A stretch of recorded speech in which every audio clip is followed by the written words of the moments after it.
Assalamualaikum warahmatullahi wabarakatuh. 102,6 FM Stasiun Suara, satu kata penuh makna pasti selalu di hati. Mengudara dari lantai 2 Gedung Star FM, Jalan AMD Lama, Kelurahan Kota Siantar, Penyambungan, Pagi Madinah, Madinah Pagi. Dan di sini kita masih dalam program acara Ruang MUI yang saya sendiri Ahmad Saman Farid Emsos sebagai pemandu acara sudah menghadirkan narasumber hebat ya, narasumber yang luar biasa, yaitu hadir di tengah-tengah kita Al-Ustadz Kiai Haji Esmin Pulungan SAG. Selamat datang Ustadz. Alhamdulillah. Jadi sebagai informasi kepada para pendengar Radio Star FM dimanapun berada, bahwasanya narasumber kita kali ini adalah Ketua Komisi Ukhuwah Islamiyah di MUI Kabupaten Mandailing Natal, sekaligus sebagai pimpinan Pondok Pesantren Subulus Salam di Kota Nopan. Jadi tema pembahasan kita dalam Ruang MUI kali ini adalah bercerita tentang Ramadan Syahrut Tarbiyah. Nah, karena kita memang dalam posisi berpuasa dan memang kita dalam suasana Ramadan, nanti minta tolong kepada Ustadz dijelaskan Ustadz, apa itu Ramadan sebenarnya dan apa itu Syahrut Tarbiyah. Kenapa Ramadan itu disebut Syahrut Tarbiyah? Kepada Ustadz kami persilahkan dengan segala hormat. Ya. Assalamualaikum warahmatullahi wabarakatuh. Waalaikumsalam warahmatullahi wabarakatuh. Alhamdulillah wa syukrillah wassalatu wassalamu ala rasulillahi wa ala nabiyya ba'dah. Allahumma salli ala Muhammad wa ala ali Muhammad. Sesuai dengan apa tadi yang disampaikan, bahwa kita dalam suasana berRamadan, sering di tengah-tengah masyarakat kita, Ramadan itu sering dimaknai hanya sekedar melakukan sebuah ibadah, tapi makna dari apa yang dilakukan itu sesungguhnya lebih dalam lagi. Maka saya sebutkan tema hari ini adalah Ramadan merupakan Syahrut Tarbiyah, adalah bulan pendidikan. Karena sepanjang bulan Ramadan ini kita sesungguhnya adalah sekolah kilat. Sekolah kilat dalam artian bahwa Ramadan itu tidak hanya sekedar mengajari, tapi lebih cenderung adalah mendidik. Mendidik orang-orang yang betul-betul melakukan ibadah dengan berbagai rangkaian peraturan-peraturan yang ada dalam Ramadan itu.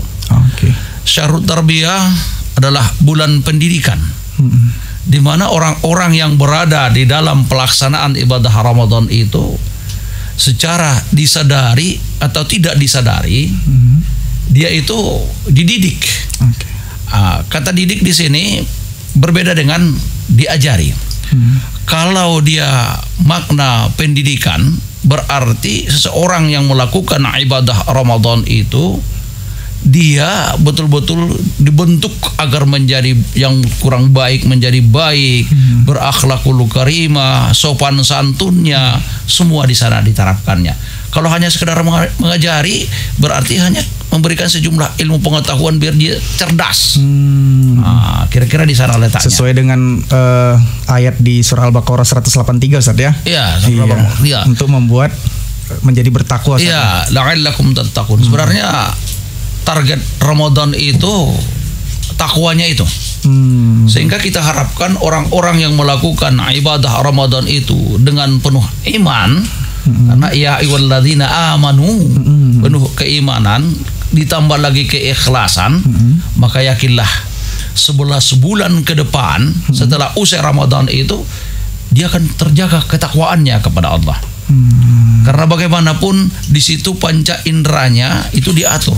Maka pada prinsipnya ada 3 tingkatan orang yang berpuasa itu. Apa itu Ustaz? Tingkatan yang pertama. Tingkatan yang pertama adalah puasa kebanyakan para orang-orang atau saumul awam. Saumul awam. Sekedar ikut-ikutan saja. Iya. Orang puasa dia puasa. Tapi makna daripada apa yang ia lakukan ini sesungguhnya nggak begitu diikutinya. Artinya begini. Kalau kebanyakan orang yang berpuasa itu dia hanya dapat menahan nggak makan nggak minum.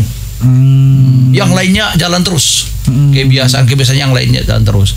Kemudian tingkatan yang kedua adalah saumul khawas. Saumul khawas yaitu adalah meningkat satu tingkatan. Di samping ia dapat menahan nggak makan nggak minum, ditahannya lagi dipuasakannya panca inderanya. Panca inderanya dipuasakannya sehingga matanya tidak lagi memandang sesuatu yang bukan hak untuk dipandang. telinganya tidak lagi mendengarkan sesuatu yang bukan hak untuk diperdengarkan. Mulutnya ini mulutnya. Penting, ya. Mulutnya lagi tidak berucap sesuatu yang bukan hak untuk diucapkan. Betul. Karena awal mulanya salah satu yang dapat membatalkan daripada pahala puasa. Membatalkan pahala puasa itu adalah dari lisan ini, salah satunya yang paling berat untuk dijaga. Masya Allah. Apa Ustaz, contoh kasusnya lah misalnya yang membatalkan dari lidah itu Ustaz? Kalau kita merujuk kepada hadis Rasulullah Sallallahu Alaihi Wasallam, dikatakan khamsatu asya. Betul siam. 5 macam yang dapat membatalkan pahala puasa. Pahalanya, ibadah puasanya sah ya, menahan lapar dan haus ya. Sah puasanya. Tapi yang kita khawatirkan kan pahalanya ini. Betul. Sia-sia rasanya Ustaz ya. Inilah kaitannya mungkin yang dikatakan Rasul. Apa itu Ustaz yang pertama? Kam min shaimin laisa lahu min siyam illal ju'i wal atas. Betapa banyak orang-orang yang berpuasa yang ia tidak mendapatkan apa-apa daripada pahala puasanya kecuali lapar dan haus. Ini yang kita khawatirkan. Selama 1 bulan kita menahan, enggak makan, enggak minum, yang kita dapatkan cuma itu aja.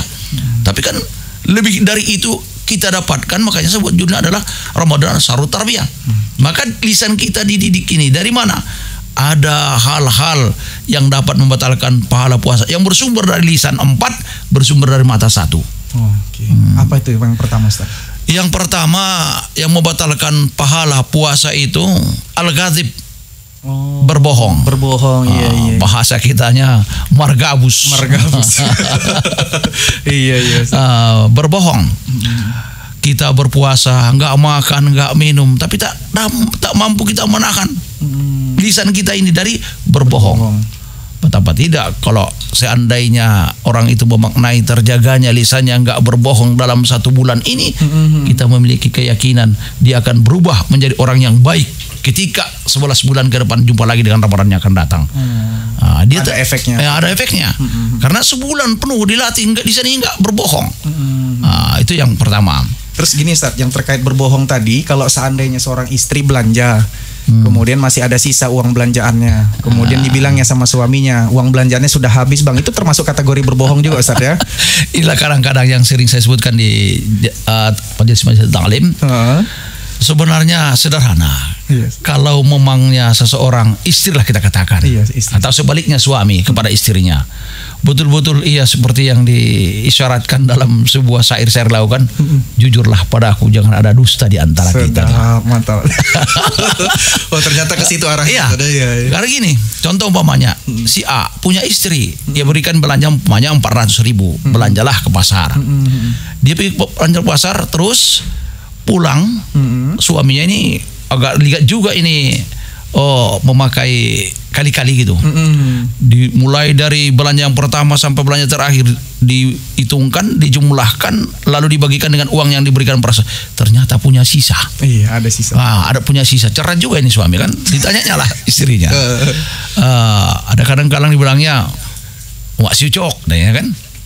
Terus ada kadang-kadang dek, kalau panggil adek, tapi kadang-kadang di kita ini agak riskan orang memanggil istrinya adek, istri memanggil abang sama suaminya, agak riskan.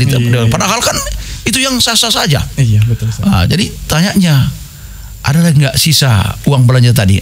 Di sinilah letaknya.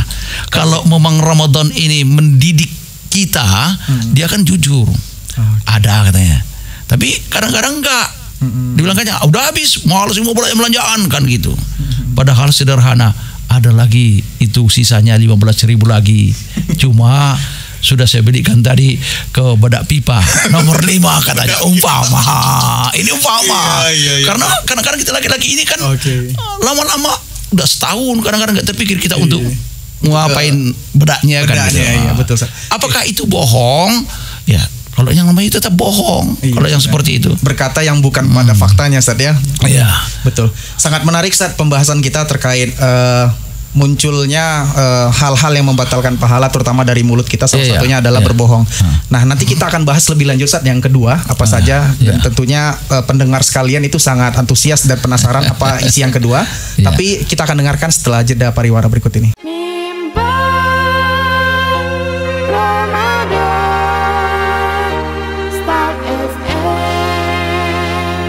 memberikan hidayah dan taufiknya kepada kita agar salat yang kita jalankan salah satu syarat mutlak agar ibadah Ramadan kita diterima, bisa mencegah perbuatan keji dan mungkar, khususnya dalam melaksanakan kita laksanakan dengan khusyuk, konsentrasi penuh agar salat kita.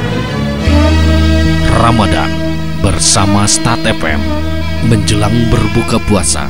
Saat Anda menikmati senja Ramadan, simak dan ikuti sajian mimbar Ramadan pukul 6 sore sampai menjelang berbuka. Dipersembahkan oleh es kristal, es batu modern, higienis, praktis, dan ekonomis.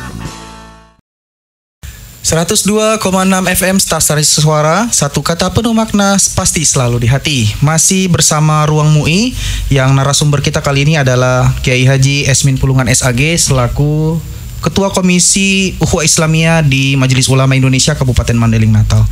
Nah, Ustadz Esmin, tadi menarik sekali tuh hal yang kita bahas terkait hal-hal yang membatalkan pahala puasa dari mulut ya.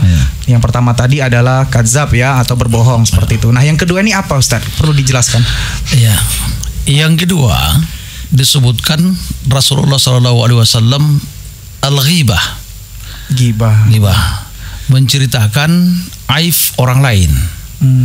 Terkadang begini, di tengah-tengah masyarakat kita, di sebuah kitab ada dijelaskan, kitab Durratun Nasihin, bahwa Ibrahim Ad-Dhaham menjelaskan ada 10 hal yang menyebabkan doa manusia ditolak sekaligus hati manusia itu mati. Salah satu di antaranya ini dia, asyghultum bi'uyubi ikhwanikum la tar'a. Engkau hanya dapat menceritakan aib atau keburukan orang lain, engkau beber-beberkan, engkau ungkap-ungkap, kau buka-buka, sementara aibmu kau lupakan yang bisa jadi aib lagi lebih parah daripada aib orang yang kau ceritakan. Jadi kita sedang berpuasa. Lalu kadang-kadang di tengah-tengah masyarakat, kalau dulu ada sopo-sopo, pondok-pondok kecil, berkumpul-kumpul lah itu omak-omak di situ. Kalau udah 2-3 orang berkumpul, jadilah itu cerita si Aha dengan si Aha. Jadi ini yang susah sementara kita dalam berpuasa. Iya, dan itu menjelang berbuka, Ustaz ya. Menjelang berbuka, makanya saya bilangkan tadi di awal bahwa puasa ini betul-betul mendidik. Sehingga terjadi perubahan besar-besaran, reparasi besar-besaran ketika kita sudah habis Ramadan. Maka di awal ini perlu diingatkan, kita ini maunya adalah mudkhili sedikit, masuk dengan benar, sehingga mukhrajah sedikit, keluarnya pun nanti akan benar.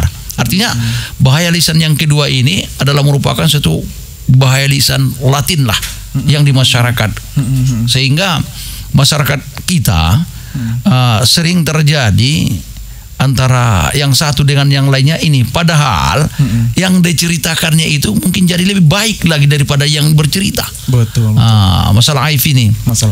Contoh umpamanya yang sering terjadi, kalau dia ada sopo-sopo atau tangga-tangga teras-teras rumah, ngumpul 2 orang, nanti ada orang yang lewat jadi bahan cerita ghibah. Itu si ibu itu kok itu tetangga udah punya mobil baru gitu, Ustaz.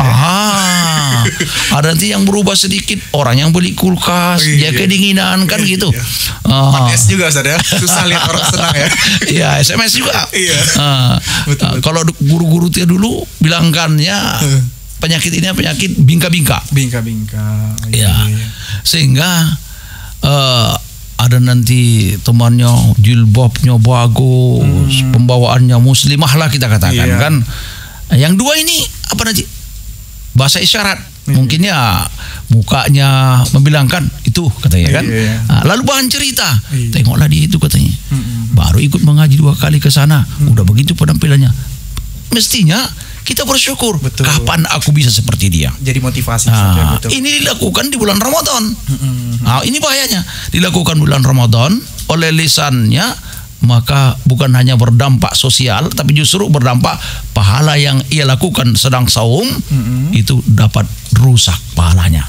Nah, kemudian kadang-kadang begini, bukan hanya sekedar orang lain yang ia ghibah, tapi justru ada malah cerita suaminya.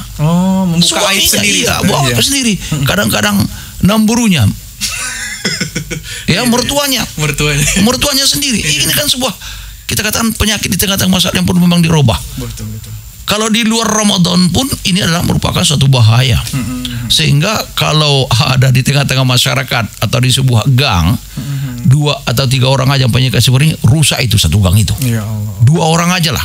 Maka Ramadan itu berperan mendidik seseorang yang sifatnya selama ini adalah tukang gibah. Diharapkan selama 1 bulan ini dididik dia, berubahlah dia menjadi orang yang baik, tak menggibah lagi. 11 bulan ke depan jumpa lagi dengan Ramadan. Iya, maka selama ini tetap takwa. Iya. Dan memang tidak hanya mendidik Ustaz, dia juga mendekatkan diri kepada Allah. Betul, di bulan Ramadan ini, sehingga curhatnya itu bukan hanya kepada manusia, tapi kalau bisa curhat kepada Allah terus. Sangat menarik Ustaz. Kemudian yang ketiga itu apa Ustaz? Yang ketiga itu wan namimah. Nah, ini juga luar biasa juga dampak negatifnya ini. Apa itu namimah? Wan namimah, mengadu domba.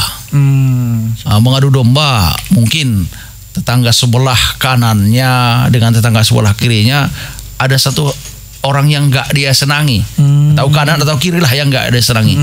Dia berusaha ini bagaimana mereka terjadi konflik, sehingga terjadi konflik itu berantem, maka ia mengambil salah satu di antaranya, ke kanankah ke kirikah. Nah, karena adanya kesemuanya, padahal ini adalah suatu sifat yang disifati oleh Belanda dulu. Indonesia ini kan sebenarnya cara menjajah orang itu kan sederhana, diadu dulu antara penguasa atau raja dengan raja yang satu dengan yang lainnya, golongan tua dengan golongan muda, sehingga terjadi bentrokan. maka disitulah diambil mereka untuk kesempatan untuk menguasai bangsa kita. Divide et impera, itu seingat saya itu di kelas 5 SD waktu saya di SD. Adu domba baru kuasai. Betul. Nah, jadi kalau yang ini terjadi di tengah-tengah masyarakat, susah mencapai kerukunan. Karena dia nggak akan senang ini kalau yang satu dengan yang lainnya akur. Kalau ada sifat yang seperti ini, maunya dia itu harus betul-betul terjadi konflik di antara mereka yang ia tak sukai. Sebenarnya ini jadi PR kita bersama Ustaz. Di Mandiling Natal ini kita kan memiliki tagline Madinah bersyukur, Madinah berbenah. Bagaimana kita mau berbenah kalau kita saling mengadu domba? Ini dia. Saling menjelekkan satu sama lain seperti itu Ustaz. Oke Ustaz. Kemudian yang keempat itu apa Ustaz? Yang keempat itu wal yaminul ghamus. Sumpah palsu. Sumpah palsu. Kadang-kadang disadari atau enggak kita sadari, kita mungkin bisa jadi bahagian daripada orang yang bersumpah palsu. Contohnya apa? Contoh umpamanya, kembali kepada yang tadi, ibu-ibu tadi, ibu-ibu yang belanja tadi, kembali kepada ibu-ibu yang belanja tadi. Belanja dia ke pasar tadi, kemudian suaminya nggak percaya, habis semua uangnya untuk membenarkan kebohongan, ketidakbenaran yang ada. Dia katakan, nggak percaya bang, demi Allah boh, udah habis semuanya, padahal ada 15.000 tadi kan. Alangkah dia baiknya tadinya ya jujur aja, seperti yang bilang tadi, ada memang bang 15.000 lagi, tapi kan udah setahun abang nggak beli bedak saya belikan bedak pipa nomor 5, katanya kan selesai, nggak ada masalah kan. betul. Tapi justru dia mau membenarkan sesuatu yang bohong tadi agar suaminya yakin, suaminya kan pintar. Kali-kalinya udah gini, pas jawabannya ada memang sisanya. Nah, inilah yang kita harapkan ya kepada emak-emak yang sering belanja yang diberikan suami, istilahnya uang belanjanya ya seperti yang tadi, jujurlah padaku, jangan ada dusta di antara kita. Oke, sangat menarik sekali ya, jangan ada dusta di antara kita, karena dusta itu bisa membatalkan pahala puasa. Jadi hal yang sangat menarik juga adalah tentang kehidupan masyarakat di bulan Ramadan. Tentu itu menjadi hal yang berbeda, terutama karena memang Mandiling Natal ini adalah basisnya pondok pesantren. Tentu nanti kita perlu membahas, karena Ustadz selaku pimpinan pondok pesantren, bagaimana kehidupan santri di bulan Ramadan ini selama di pondok pesantren. Tapi kita akan membahasnya dan menguraikannya nanti setelah jeda pariwara berikut ini. Pemerintah Kabupaten Mandiling Natal menyediakan kantor khusus melayani perizinan untuk Anda yang berusaha agar mengurus dokumen izin keabsahan usahanya pada Dinas Penanaman Modal dan Pelayanan Terpadu Satu Pintu Kabupaten Mandiling Natal. Ayo, urus dokumen izin usaha Anda untuk mendapatkan kepastian hukum dan kenyamanan dalam berusaha. Dokumen lengkap, 1 hari selesai. Kami siap melayani Anda. Iklan layanan masyarakat ini dipersembahkan oleh Dinas Penanaman Modal dan Pelayanan Terpadu Satu Pintu Kabupaten Mandailing Natal. 102,6 FM Stasiun Suara, satu kata penuh makna pasti selalu di hati. Masih membahas terkait Ramadan Syahrul Tarbiyah di program Ruang MUI. Nah, kita sudah membahas tadi ya, ada beberapa hal yang tentunya membatalkan pahala puasa selama di bulan Ramadan. Tapi kita perlu membahas dan mengkaji lebih dalam bagaimana sebenarnya kehidupan masyarakat selama di bulan Ramadan, terutama karena memang narasumber kita adalah pimpinan pondok pesantren. Tentu kita perlu tahu kehidupan seorang santri selama bulan Ramadan di pondok pesantren. Ayo silakan Ustaz dijelaskan. Ya, pada prinsipnya kehidupan ya santri di pondok pesantren dalam suasana Ramadan ini, kita membuat kegiatan di sana, salah satunya adalah tadarus Al-Quran. Kemudian anak-anak ini kita latih karena kita ketahui bahwa Abdullah Sadaqah fi syahri Ramadan. Sedekah itu adalah pada bulan Ramadan. Jadi kita latih anak ini dengan berbagai alumni yang ada di Mandailing Natal, kemudian yang ada di perantauan, mengirimkan sejumlah materi untuk memberikan bukaan, dan anak-anak kita ini kita merayakan memberikannya ke desa-desa. Seperti Safari Ramadan ya, Safari Ramadan. Kemudian seperti umpamanya bukannya diberikan kurma, diberikan minumannya, kita antar di desa ini sekian bungkus, sekian kardus minumannya.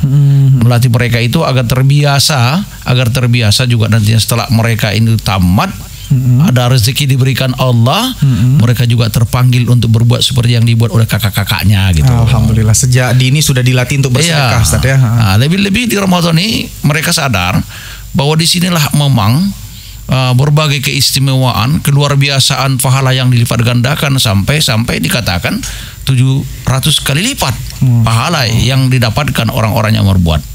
Nah, kemudian di samping itu juga ada biasanya ya kita buat dan kita latih anak-anak ini untuk pendalaman materi ilmu keagamaan, contoh umpamanya fikih, tauhid, sehingga tidak disia-siakan walaupun sebahagian anak-anak libur, tapi yang mau ilmu tetap datang ke pesantren. Nah, kita kaitkan dengan masyarakat kita sebenarnya. Kalau di Mandailing Juru ada beberapa masjid yang kita dengar ada paginya itu adalah kuliah subuh yang berkaitan dengan Ramadan. Memang kalau kita bandingkan dengan Sumatera Barat, jangankan pun di bulan Ramadan, di bulan-bulan yang lainnya pun setiap hari Ahad itu ada kuliah subuh, kegiatan anak-anak juga ada di sana. Sehingga anak-anak ini kan terbiasa jadinya ke masjid. Jadi Ramadan ini betul-betul adalah mendidik anak-anak juga. Setelah habis Ramadan ini gemar baca Al-Quran, kemudian adalah rajin ke masjid. Ini kan sebuah hal yang memang betul-betul kita syukuri. Sebagai orang tua pun mudah menggembleng anaknya ketika nanti habis Ramadan, kalau memang betul-betul dituruti apa yang dibina, dididik oleh Ramadan ini. Tapi selama bulan Ramadan santri libur, Ustaz? Sebagian libur. Tapi pada saat mereka libur, ada tidak dibebankan atau ada ditugaskan kepada santri harus mencapai khatam berapa kali misalnya, atau ada hafalan-hafalan yang ditugaskan oleh pesantren? Iya. Betul. Kita pesantren Subulus Salam Saroma Incat Kota Nopan, waktu jelang libur itu ada beberapa himbauan kepada anak kita. Yang pertama kita himbau mereka sebagai santri, jadilah motor penggerak di tengah-tengah masyarakat untuk kegiatan-kegiatan keagamaan, mulai daripada tadarus Al-Quran, kemudian kegiatan-kegiatan keagamaan yang sifatnya di Ramadan dilakukan, bersih-bersih masjid sebelum Ramadan itu menjadi bilal mereka dianjurkan. Yang kedua, kita harapkan selama Ramadan ini tidak juga mereka meninggalkan belajarnya, karena bagaimanapun nilai belajar itu di bulan Ramadan berlipat lagi kan, berlipat lagi. Sehingga mereka kita harapkan mendapat ilmu yang berkah dan dimudahkan ya, untuk belajar di bulan Ramadan itu. Nah, kepada santri yang mungkin ya jauh tempat tinggalnya, seperti ada yang dari Pekanbaru, ada yang dari Dumai, ya yang di luar Madinah lah kita katakan, tetap ya komit untuk menjaga nama baik dia sebagai santri, khususnya Pondok Pesantren Subul Salam. Oh, oke, baik. Dan kalau seandainya ada yang berminat untuk mendaftar, Ustaz, apakah sudah dibuka pendaftaran? Sudah, alhamdulillah. Pendaftaran hari ini sudah berjumlah 197. Oke. Hari ini. Itu mendaftarnya dengan cara apa, Ustaz? Pada saat ini masih manual, masih manual. Datang ke lokasi langsung, Ustaz, ya. Perlu juga berguru nanti dengan Pak Pari. Siap. Oh, berarti calon santri itu datang ke lokasi, ngisi lokasi. formulir gitu, Ustaz, ya. Formulir. Oke, baik, Ustaz. Nah, ini sangat menarik, Ustaz, karena kita memang dalam posisi di bulan Ramadan, dan tentunya ya kehidupan masyarakat di bulan Ramadan itu ada yang memang sebagian yang mengatakan bahwasanya setan itu dibelenggu selama bulan Ramadan. Tapi entah mengapa ya kan, terkadang masyarakat kita masih memiliki penyakit selama di bulan Ramadan, Ustaz. Contoh mungkin ya kan, kafe-kafe ternyata tidak tutup sampai malam, atau seharusnya dia tadarus tapi malah melakukan hal yang lain yang memang itu dimurkai oleh Allah Subhanahu wa taala. Gimana pendapat Ustaz kira-kira? Ini kan kalau kita lihat dari pendapat guru-guru kita, ulama-ulama kita itu sebenarnya berbeda pendapat kata belenggu ini. Ada yang memang berpendapat bahwa kata belenggu itu memang benar-benar setan itu dibelenggu. Ada yang berpendapat memang kata belenggu itu adalah tingkat keimananlah yang menentukan mampu atau tidak mampunya dia untuk mengabaikan, meninggalkan segala sesuatu yang berkaitan dengan kebiasaan-kebiasaan buruknya di bulan Ramadan ini. Jadi kalau kita kaitkan dengan pendapat yang dua itu, intinya adalah sejauh mana kita memunculkan kesadaran di dalam hati kita bahwa bulan ini kan adalah bulan yang penuh barokah. Makanya sering saya katakan di majelis taklim pun di sebelum Ramadan dan di bulan Ramadan ini, ayo bapak-bapak, ibu-ibu, kita jadikan Ramadan tahun ini adalah Ramadan yang terindah dan terbaik sepanjang hayat kita. Kenapa? Kenapa, Ustaz? Karena kita tidak mengetahui apakah Ramadan di depannya kita masih ikut lagi karena persoalan umur. Karena begini, tahun lalu kawan kita, kerabat kita, bahkan saudara dekat kita masih ikut tarawih bersama kita, bahkan Idul Fitri bersama kita. Tapi dipastikan tahun ini tidak ikut lagi dia karena sudah berpulang ke rahmatullah. Innalillahi. Makanya memang betul-betul momen penyadaran diri bahwa kita usahakan Ramadan ini adalah Ramadan yang terbaik sepanjang hayat kita, Ramadan yang terindah sepanjang hayat kita, karena kita tidak mengetahui apakah Ramadan berikutnya masih ikut kita dalamnya. Iya. Betul tuh, Ustaz. Kita juga tidak tahu apakah tahun depan masih hidup atau tidak, masih merasakan nikmatnya Ramadan atau tidak, seperti itu, Ustaz. Nah, tentu Ustaz memiliki cerita ya, ataupun kisah di bulan Ramadan, atau ada hal-hal menarik yang pernah Ustaz alami selama bulan Ramadan. Apa kira-kira, Ustaz? Coba diceritakan, Ustaz. Sebenarnya kalau kita dari awam tadi, banyak sebenarnya kisah-kisah yang mungkin kita lihat di tengah-tengah masyarakat. Makanya kisah ini mungkin karena kurang pemahaman dia, sebenarnya puasa itu adalah ibadah sirriyah. Tersembunyi, Ustaz, ya? Tersembunyi. Karena yang hanya si pelakunya lah yang tahu dengan Allah berpuasa atau tidak berpuasa dia. Contoh ceritanya ini begini. Ini nggak usah kita katakanlah orang yang ini tua. Saya lah kita katakan. Nah, nggak enak rasanya menggunakan orang kan. Saya yang lemah iman ini kan gitu. Saya yang lemah iman ini. Contoh umpamanya, orang rumah udah berangkat kerja atau ke ladang, ke sawah, anak-anak udah para diantar ke sekolah. Saya tinggal di rumah. Belum berangkat aktivitas yang lain. Terus karena saya keimanannya ini kita kata lemah, keimanan ini lemah, karena iman yang dipanggil kan? Iya, betul. Dalam Al-Baqarah 183 itu. Betul. Karena lemah keimanan saya lihat lagi jalan saya ke belakang, lalu ke dapur, saya lihat masih ada sisa-sisa sahur tadi. Terbayang saya waktu sahur yang sana enak kan gitu. Iya, betul. Jadi saya ngendap-ngendap, saya lihatlah keadaan suasana lingkungan. Saya tutup pintu truk gitu, kemudian jendela pun agak saya rapatkan sedikit, lalu kemudian ke belakang saya umbatlah semua itu makannya ada di sana lagi. Nah, terus kenapa begitu selesai makanan-makanan yang saya lap bibir saya dengan kering. Ini tadi untuk sarut ini kan, saya lap dengan bibir dengan kering, lalu kemudian apa yang tersirat? Ini cerita saya ini. Ada penyesalan Ustaz setelah makan kenyang itu. Setelah makan kenyang macam mana ini kan? Ada penyesalan. Waktu makannya pun pasti buru-buru. Pasti buru-buru. Tidak menikmati Ustaz ya. Suara kucingnya yang lompat dari jendela, lalu dia berhenti sedikit, mulutnya pun gini. Udah di dalamnya itu makanan kan. Kenapa? Jangan-jangan ada orang yang tahu. Padahal Syria betul. Allah itu tahu, dengan dialah yang tahu. Lalu kemudian saya turun dari rumah setelah lap bibir yang kering, jalannya agak pelan-pelan, loyo, pura-pura lemas lah. Pura-pura lemas. Kalau seandainya kayak anda ini kan, datang angin mungkin dari sebelah kanannya, agak miring ke kiri, datang dari kiri ke kanan, datang dari depan ke belakang. Padahal orang melihat dia itu kan begini, yang lemas lah dia itu, yang puasa itu ya, luar biasa. Padahal nggak puasanya dia. Maka di sini Ramadan itu melatih kejujuran. Betul. Kejujuran. Memang nggak ada yang tahu, tapi Allah tahu. Merasa dia diawasi, sehingga terbentuklah karakter begitu lewat Ramadan nantinya 11 bulan ke depan menjadi orang yang jujur dalam kehidupannya. Alhamdulillah, mudah-mudahan Ustaz ya. Iya, mudah-mudahan ini yang kita harapkan. Baik. Jangan Ramadan begitu lewat saja kan gitu. Iya, kalau bisa Ramadan itu membekas dan tentunya mengubah kepribadian kita menjadi lebih baik lagi ke depannya.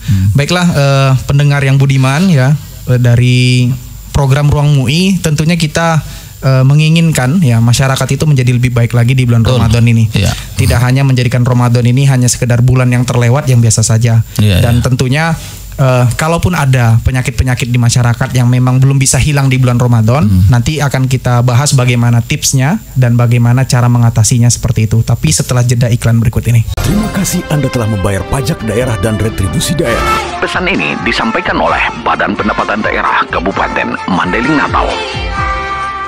102,6 FM Stasiun Suara, satu kata penuh makna pasti selalu di hati. Masih bersama program Ruang MUI ya, kita sudah banyak membahas terkait Ramadan Syahrut Tarbiyah ya. Ramadan itu adalah bulannya pendidikan, dan tentunya Ramadan ini jangan kita sia-siakan karena kita tidak tahu apakah Ramadan di tahun yang akan datang kita masih hidup, kita masih bisa merasakan Ramadan di tahun yang akan datang. Dan tentunya Ramadan tahun ini harus lebih maksimal ibadahnya ya, harus lebih banyak lagi baca Qur'annya, dan tentunya ya yang paling penting adalah menambah ketakwaan sehingga merubah diri kita menjadi pribadi lebih baik. Nah, tapi ironisnya gitu Ustaz, ada orang yang datangnya bulan Ramadan atau tidak datangnya bulan Ramadan, dia sama saja perilakunya.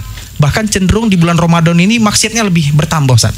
Contoh sederhananya begini Ustaz, kita ambil sampel saja Ustaz ya, seorang wanita muslimah yang seharusnya di bulan Ramadan dia menutup aurat. Seperti itu. Tapi ternyata bulan Ramadan datang pun dia masih belum menutup aurat. Itu gimana kira-kira pendapat Ustaz? Ya. Kalau kita kaitkan setelah peperangan usai, perang Badar, Rasulullah SAW berpidato, saudara-saudaraku, kita sudah usai melewati perang besar. Sahabat berpikir, ini perang apa lagi paling besar? Bukankah perang Badar ini yang paling dahsyat dan paling besar? Dipikiran para sahabat. Betul. Lalu mereka beranikan bertanya kepada Rasulullah, ya Rasulullah, perang yang mana lagi ya Rasulullah yang amat besar? Singkatnya Rasulullah menjawab, adalah perang melawan hawa nafsu. Jadi disebutkan tadi, malah di bulan Ramadan itu makin menjadi-jadi. Makin perangnya itu makin hebat lagi kan gitu. Apalagi berkaitan di Madinah ini sebenarnya kalau kita melihat wanita-wanita lah kita katakan yang buka aurat, yang kadang-kadang muncul pertanyaan ini ya tanpa mengurangi rasa hormat, tidak menyinggung dan itu semua teman, itulah kejadian yang di masyarakat, itu bukan mungkin non muslim katanya. Padahal muslim kan, padahal muslim. Kemana? Karena orang para kebanyakan udah menutup aurat. Lalu kira-kira yang anehnya lagi, bukan hanya sekedar dia itu buka aurat tentang jilbabnya, tapi justru perangainya lagi. Yang bukan apa di Ramadan ini kita lihat, kalau malam kita berjalan ini di lintas timur ada lagi yang duduk berdua, kafe-kafe di samping itu ada lagi tempat-tempat duduk-duduk yang di bawah pohon-pohon yang ada di pinggir jalan. Di lintas timur ini semalam yang lalu lewat saya dari situ, ada lagi yang duduk di situ. Padahal orang pada sholat tarawih. Kemudian ada kadang-kala wanita dan muslimah kita di Mandailing Natal ini, tapi nggak banyak sih. Ada beberapa ya kita katakanlah yang sering punya jilbab memang dia, tapi persis jilbabnya itu jilbab sakaratul maut. Iya, terlilit Ustaz. Ya, dililitkan. Padahal ini nama kan. Iya, seharusnya menutupi dadanya Ustaz ya, betul. Iya, menutupinya. Di Al-Qur'an itu kan ulurkan jilbabmu, kan berarti panjangkan, bukan dipendekkan, dililitkan kan gitu. Betul. Inilah tradisi-tradisi memang harus dirubah. Kalau memang betul-betul dia melakukan Ramadan ini penuh dengan keimanan dan kesadaran, ketulusan dan keikhlasan, kita punya keyakinan dia akan berbuat seperti itu. Apalagi kita katakan ya mungkin nggak layaklah di Ramadan seperti itu. Solusinya apa itu Ustaz kira-kira? Kalau solusinya menurut saya yang pertama adalah memunculkan kesadaran terhadap apa yang dilakukan, bahwa itulah merupakan perbuatan salah atau perbuatan dosa, dan berkebetulan pula sedang di dalam Ramadan. Betapa tidak di Ramadan ini mestinya mencari pahala sebanyak-banyaknya, karena memang dipergandakan pahalanya. Dan harus bertaubat. Harus bertaubat. Harus bertaubat. Disinilah sesar-sarnya dia sesali perbuatan-perbuatan yang tak baik itu, lalu kemudian ia berjanji tidak akan mengulanginya. Insya Allah 11 bulan ke depan jumpa lagi Ramadan, tetap terjaga ketakwaannya. Oke. Setelah bertaubat ada lagi Ustaz yang harus dilakukannya? Setelah bertaubat ya tentunya makna Ramadan tetap betul-betul ia jaga. Tidak lagi berkata yang tak baik. Lisannya, bahaya lisan tadi dijaganya. Kemudian berbagai penampilannya betul-betul di Ramadan ini kan orang ke masjid pakai mukena, ya ternyata tak usah pakai jilbab untuk selanjutnya. Pastinya tidak meninggalkan sholat. Iya, betul. Iya, karena kalau bisa sholatnya harus bertambah rakaatnya, jangan malah berkurang ya Ustaz. Makanya di Ramadan ini sebenarnya kan lewat Ramadan ini 11 bulan ke depan yang selama ini terus-terusan membuat dia semakin akrab dengan Al-Qur'an. Betul. Kemudian yang sholatnya di masjid, sholat tarawihnya membuat dia senantiasa terpanggil untuk sholat berjamaah di masjid. Kemudian orang biasanya di Ramadan ini diusahakannya barang sedikit pun membantu atau memberikan bukaan kepada orang yang lapar, sehingga di 11 bulan ke depan dia menjadi orang yang terbentuk sosialnya tinggi untuk membantu sesamanya. Maka dikatakan Rasul, al-jannatu mustaqatun ila arba'ati nafarin. Surga itu amat rindu kepada 4 golongan manusia. Salah satu di antaranya adalah tahlil Quran, gemar baca Al-Quran. Yang kedua adalah wahafil lisan, orang yang dapat menjaga lisannya. Baru yang ketiga, wa mut'imul ji'ani, memberi makan kepada orang yang lapar. Lebih-lebih adalah orang ini adalah bulan puasa. Kita mendapatkan pahala seperti orang yang berpuasa. Iya, betul. Tanpa mengurangi pahala orang yang berpuasa. Betul. Luar biasa. Kalau mau dia memberi. Makanya pada prinsipnya kalau memang betul-betul ia ikuti bagaimana tata cara berpuasa yang benar yang dicontohkan oleh Rasul, kita memiliki keyakinan akan terjadi perubahan setelah usai Ramadan. Insya Allah Ustaz ya. Insya Allah. Jadi setelah dia bertaubat, kemudian dia jangan meninggalkan sholat dan tentunya harus bersedekah. Ditambah lagi Ustaz, mungkin karena dia sering sholat tarawih, sering mendengarkan Bilal mengucapkan, sehingga dia sering ikut berzikir juga. Berzikir betul. Membiasakan dirinya untuk berzikir kan. Berzikir dan kemudian sering bersolawat. Ya solawat karena di celah-celah antara rakaat yang terus rakaatnya ada baca solawat. Bacaan solawat. Oke. Baik, itulah tadi penjelasan terkait Ramadan Syahrut Tarbiyah para pendengar Radio Star FM yang budiman, dan tentunya kami meminta kepada narasumber kita Ustadz Kiai Haji Esmin Pulungan SAG untuk memberikan closing statement ya, mungkin bersumber dari nasihat atau mungkin harapan. Boleh, silakan Ustadz. Ya, sederhana. Kita sebagai umat Islam yang hanya sekali setahun 1 bulan ini saja yang kita dapatkan. Jadi janganlah kita lewatkan Ramadan ini begitu lewat saja seperti air mengalir, yang kan tak mungkin lagi kalau sudah ke hilir takkan ke hulu lagi. Artinya jangan sekali-kali kita lewatkan Ramadan ini. Artinya bahwa kita jadikanlah Ramadan ini adalah merupakan bulan yang betul-betul dapat merubah kita menjadi orang yang lebih baik daripada sebelum-sebelumnya, sehingga jumpa lagi dalam Ramadan berikutnya. Yang kedua, kita jadikanlah Ramadan ini ajang menumbuhkan sifat dan perilaku kita menjadi orang yang senantiasa sifat sosialnya tinggi, kemudian sifat kesadarannya untuk malu tidak menutup aurat juga terbentuk di sana.